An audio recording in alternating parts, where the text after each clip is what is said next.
Today we are going to learn about a new topic, that is chromosomal theory of inheritance. Yesterday we learned about dihybrid cross, and Mendel, after completing this dihybrid cross experiments, he proposed another law of inheritance, that is called law of independent assortment, wherein he said that the one character, inheritance of one character is independent of the other character.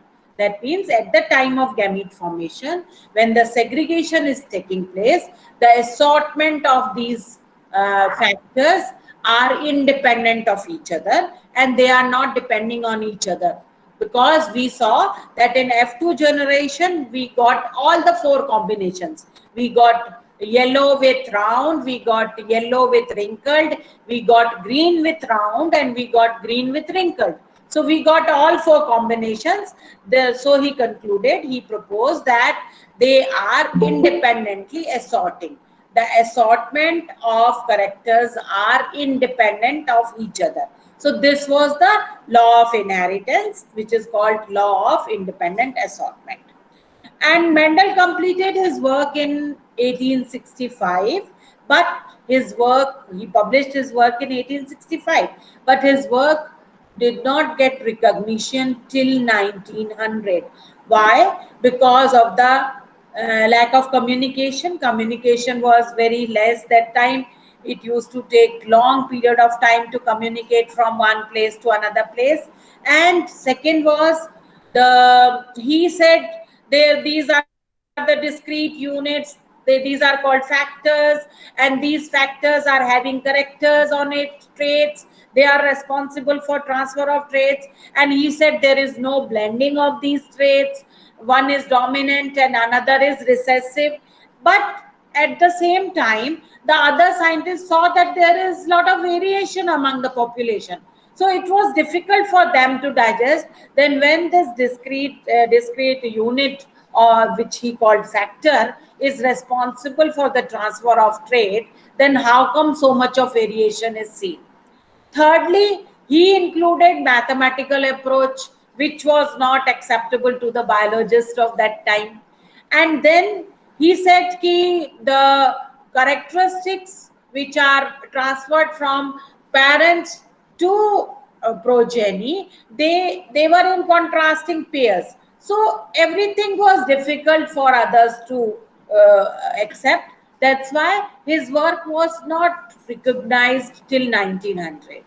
In 1900, after that,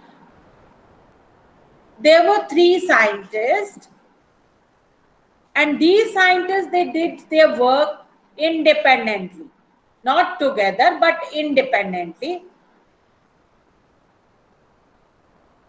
In 1900, three scientists, these were De Vries, Correns, and von Schermach. These three did work independently, and they rediscovered Mendel's work. They rediscovered that yes, Mendel's work is right, and they rediscovered the Mendel's result on the inheritance of characters. And now the world started recognizing the work of Mendel, because these three scientists independently worked and they rediscovered that yes, inheritance of characters are being done as per the Mendel's results. And by that time there was advancement in microscopy also. Previously there were no microscopes, good microscopes. This was because of the development in the microscopy, in the well developed, very sophisticated and advanced microscopes came. And because of these microscopes, the scientists were able to see the cell division. And when they were able to see the cell division under the microscope, they saw the structures in the nucleus, colored structures, which were chromosomes.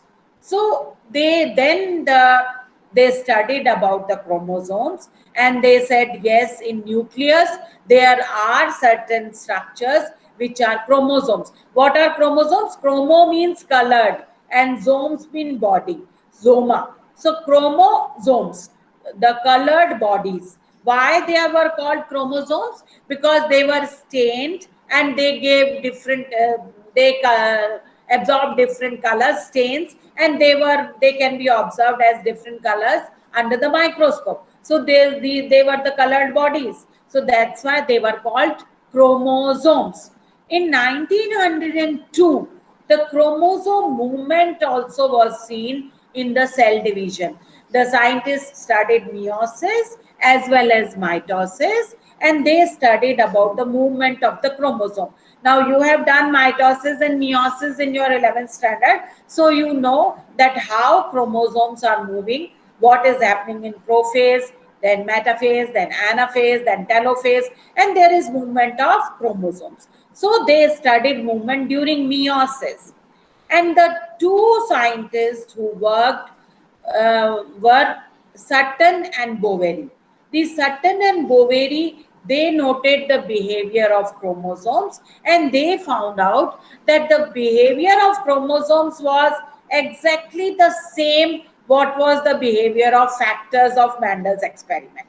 So what Mendel's law said, that the factors are transferring from parent to progeny, the Sutton and Boveri saw that the chromosomes are behaving exactly the same as the factors of Mendel. So they were parallel to the behavior of the factors of the Mendel. So what they did, they called it movement. They called it that these chromosomes, they are present in the pairs. Like Mendel said that the alleles of a gene are present in pairs in a diploid organism, and here also they said the chromosomes are present in pair, and these chromosomes are located on, these chromosomes are called homologous chromosomes, and the genes were also located on the homologous sides of these homologous chromosomes. So this gave the chromosomal theory of inheritance. Now if we compare the behavior of chromosomes and genes, they also occur in pairs. Genes also occur in pairs. Segregate at the time of gamete formation. Both are segregating at the time of gamete formation.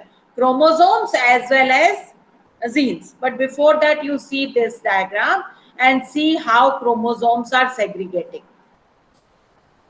Now recollect your information knowledge about the cell division meiosis. Meiosis is meiosis 1 and meiosis 2. Now this is one cell having 4 chromosomes. Okay, yellow, red, orange and green. These are the 4 chromosomes. Now in G2 phase, the synthesis of replication of DNA is taking place, because now we know chromosomes are what? Chromosomes are DNA.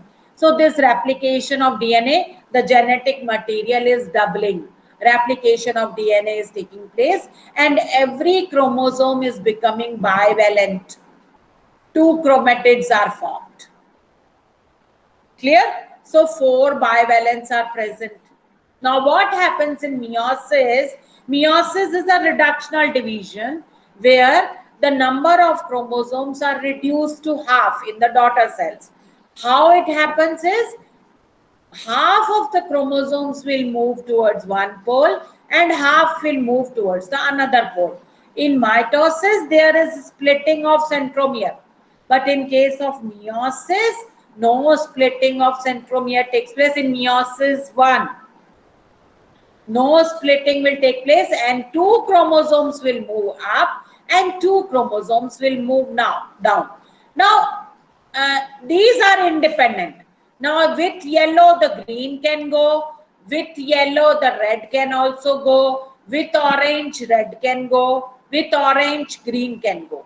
So now what is happening here is, at anaphase stage, these two are segregated. So one daughter cell is receiving yellow chromosome and red chromosome, and another daughter cell is receiving orange and green.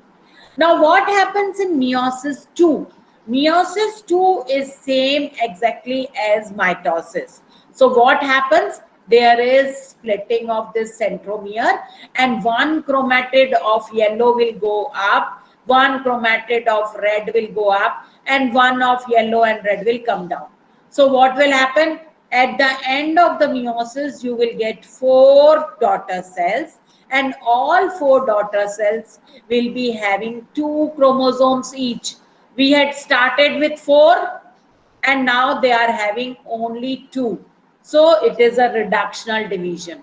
So each germ, these are the germ cells. These can be eggs, these can be pollen, sperm, it can be male gamete or female gamete. So these are the germ cells, and in germ cells we are having half of the genetic material. That means if we had started with 4 chromosomes, now we are having with 2 chromosomes. Here it was yellow, red, orange and green. Here it is yellow and red in 2 germ cells, and orange and green in 2 germ cells. So that means what we have seen in this diagram is that chromosomes are present in the cell in pairs, and these pairs they segregate and then they form the germ cells after undergoing meiosis cell division. And these chromosomes are independent of each other.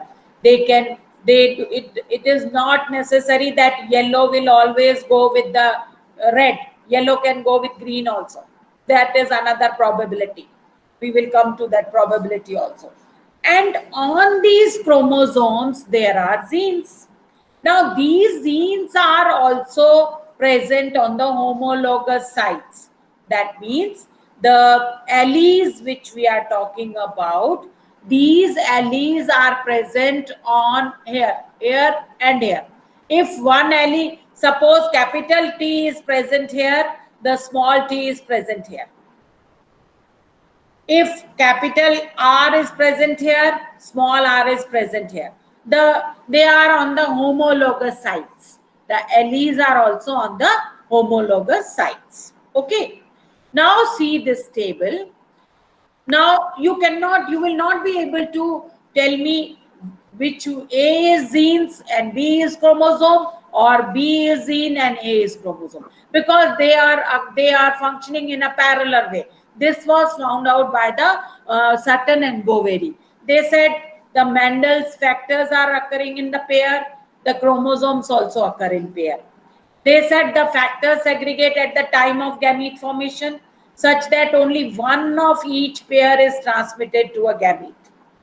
Only one allele was, because capital T is small t. So the gamete was receiving either capital T or small t.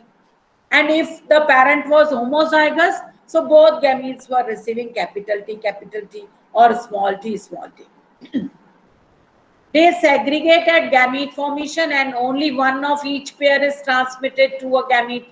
We have seen that here also they segregate pairs में, and only one will get transmitted to the germ cell. Chromosomes also. Then independent pairs segregate independently of each other. Different pairs, they are not depending on each other that they will go together or they will not go together. They are segregating independently. Similarly, in Mendel's experiments, we saw that one pair, that allele pair, segregates independently of the another pair.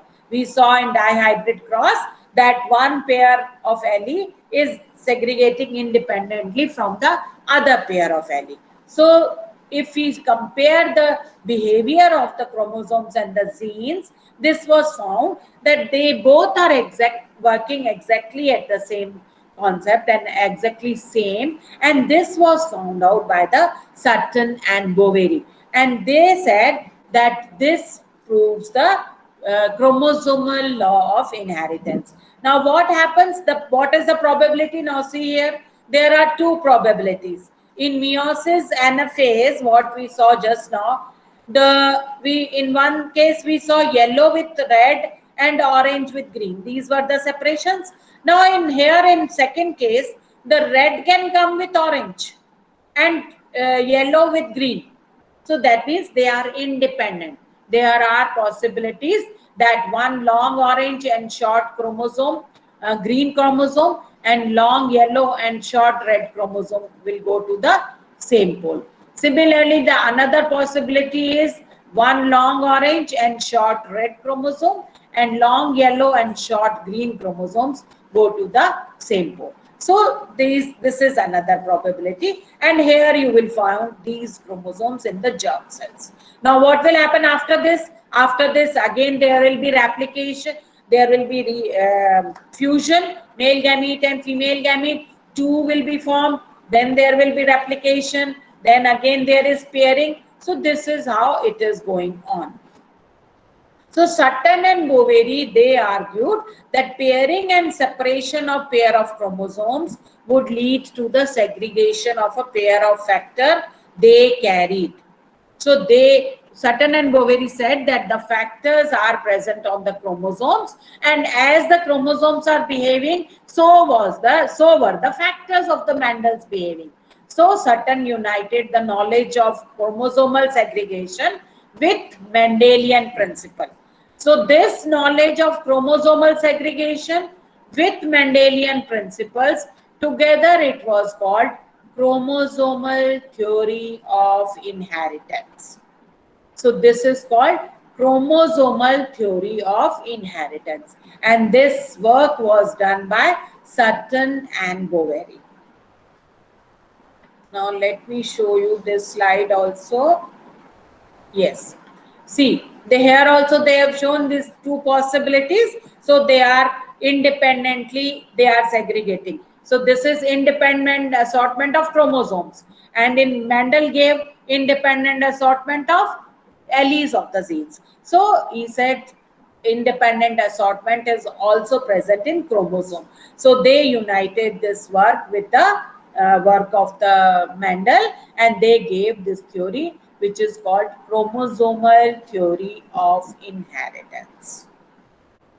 It was proposed by Sutton and Boveri, Walter Sutton and Theodore Boveri. They worked out the chromosome movement during meiosis.